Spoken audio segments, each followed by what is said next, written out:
Kızlarımız, gelinlerimiz üçün imunda acayip göyneklerim geldi. Görünleyine dım hoşay. Bularımız 3D paplin dım hoşay dönedi gülleri.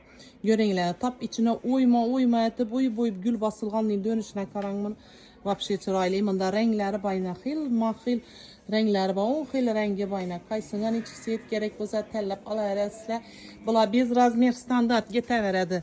46'dan yine 50 geçe polni bemala bu arada Hazreti Giyesleyla bir yazdı cezdırama işsinde.